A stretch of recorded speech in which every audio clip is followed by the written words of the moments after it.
having represented artists that are like kind of evergreen artists or legacy artists, their royalties were always fairly constant for many, many years.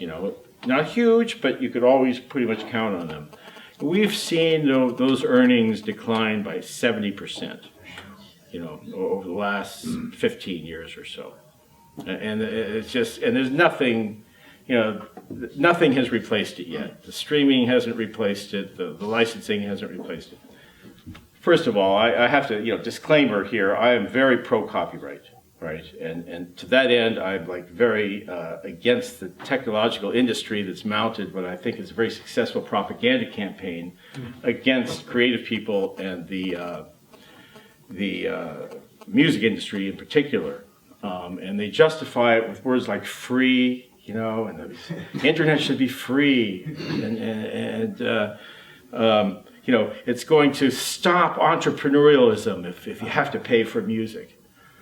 Darn right it is. I went to a panel. I was sort of sent there as a heckler to the internet radio panel, and all these guys from like Rhapsody and Spotify, on the panel.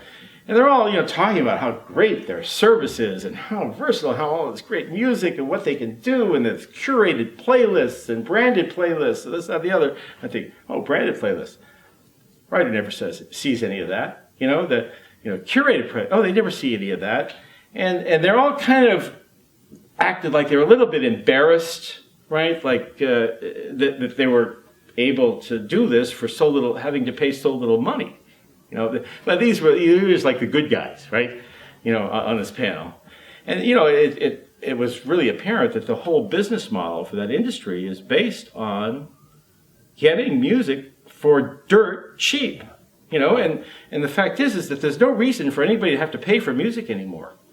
You can get it for free legally with Spotify, Rhapsody. I mean, okay, can you find, Roland Kirk's I Talk with the Spirits on there? Probably not, but, pretty much everything else and more is always available.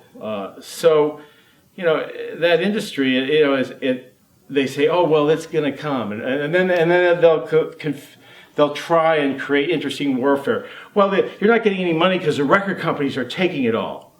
No, they're not. The record companies are making way less money than they ever made before. And it's just, it's... Anyway, I don't mean to digress, but I want to be full disclosure on whose side I am here. So.